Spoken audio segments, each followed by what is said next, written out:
We don't know anybody in the Philippines that can fake a visa or fake paperwork. And he said, no, you can do it. He said, I know you can. You'll be able to do it because you know. I said, I don't know him that well. I know you and your wife know people who can get it here. You and your wife know people in the Philippines that can get her a visa to be able to come here. Because I've been talking to some people and they said that this could be done. I thought about that.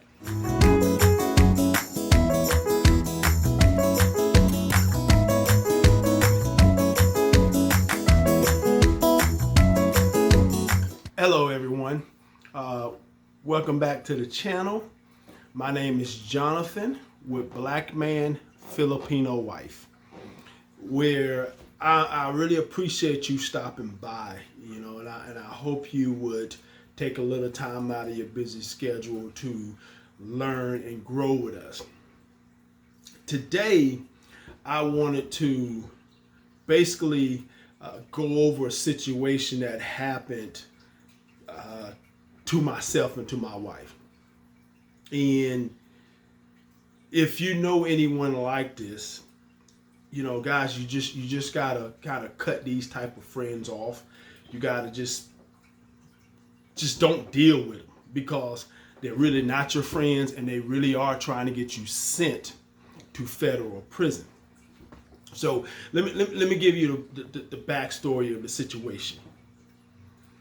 My wife and I, at our business, had someone come in and they saw that we was a couple.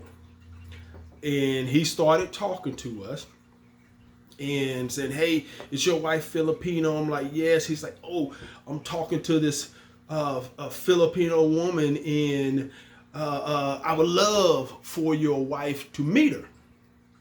Okay, so we start talking on the phone. And my wife is talking, we kind of FaceTime and on Facebook. So a couple of weeks later, he started talking to us about helping him get a visa for his Filipino girlfriend. And I discussed with him, the process it'll take to get a visa, how my wife came here on a Fiancé visa, which is really the best way. He explained that he tried to get a passport and was turned down for getting a passport. The reason, he owed $16,000 in back child support. Now, in America, this is for the people watching in the Philippines, if you owe child support, it's going to stay on your records. His children are grown. His children are in their mid-20s, but he still owes the mother of his children that child support money. So, of course, when he went and filled out his passport application, it was denied for owing back child support. Now, he asked us, was there any other ways that we can get her figure out how she can come here? Oh, no problem at all. We'll help you. No problem at all. The only other ways that we at the time could think of was a tourist visa, which is very, very hard to get, or a work visa. And I told him, hey, that might be a shot for you because you own a AC repair business and you can employ her at your business. He said he didn't want to take that route. He did not want to do that. He did not want to take that route. No problem. Look, pay your back child support. That's the only way. You have a successful AC repair business in Arkansas. Summer is coming up. Pay your back child support that you owe. Even though it is $16,000, he could have made that $16,000 in order to pay his back child support, and then move on. And I was trying to explain to him. I was trying to explain to him that just the fact of having a passport, and by him not trying to figure out ways around paying that child support so that he didn't have to get a passport. It's like, you're hurting yourself right there. Because once she comes here, if she comes here, you still will have to pay that child support before you can go back in the Philippines, visit her family, anything of that nature. Coach tell me he doesn't care. He doesn't want to pay the child support. And if there's any other way that we can help him get his girlfriend here, because he wasn't going to be able to do it on a fiancé visa. I told him about my lawyer who basically filled out the paperwork for my wife. And he was a set fee. He breaks down the steps. He makes it very easy to process the paperwork because he takes away a lot of the stress levels. So to make a long story short, a couple of weeks go by.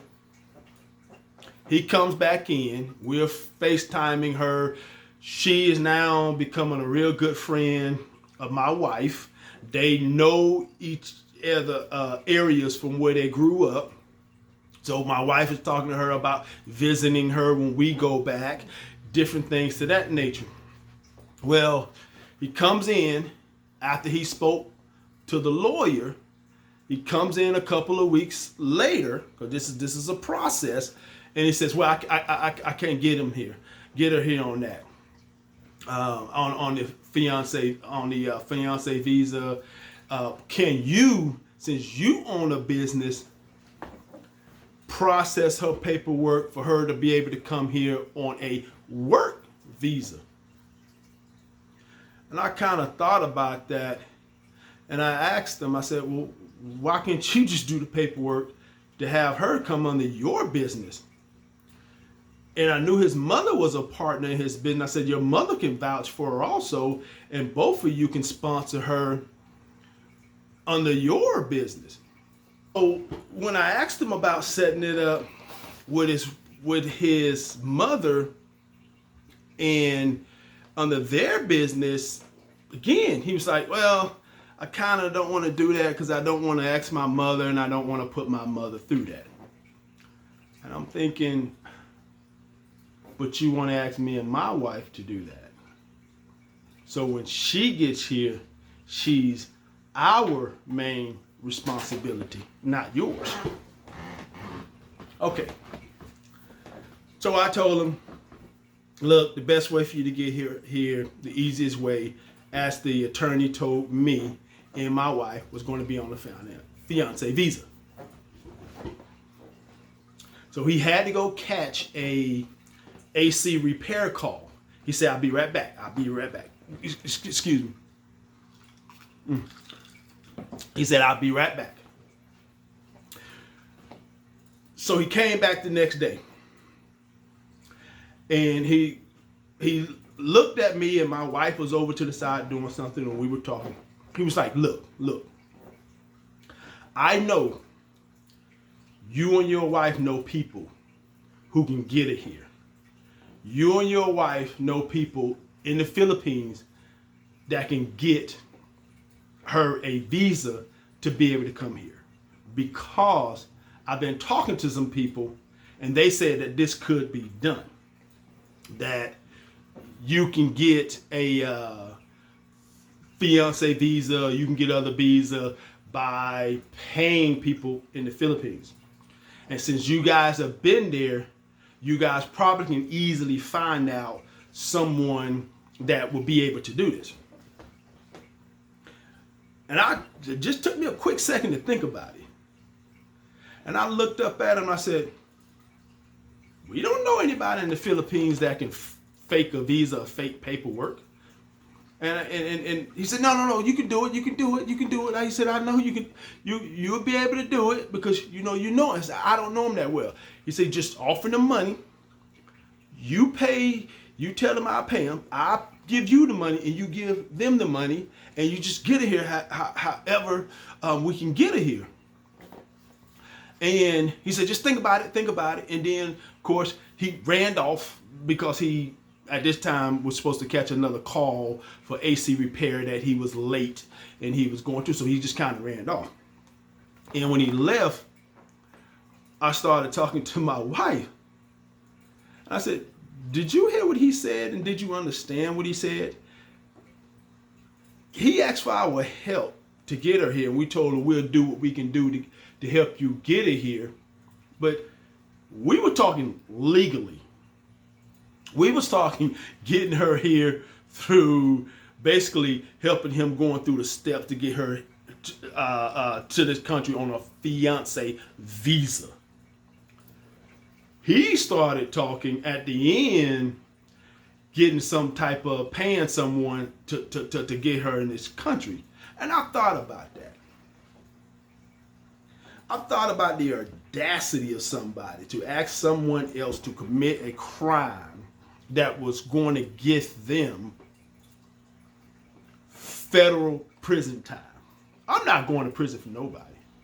You know, I don't want to be in prison. I'm going to tell you like that. I love my freedom. I love traveling.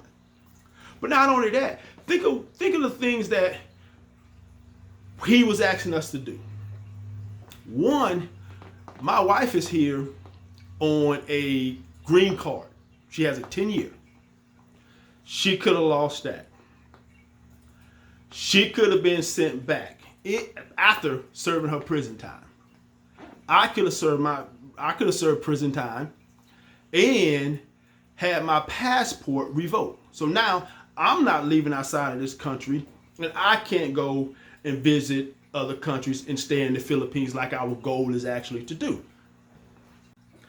But not only that, you know, the young lady that he was wanting to come here, she's a college graduate and a council member at her municipality or barangay. Isn't that right, baby Cole?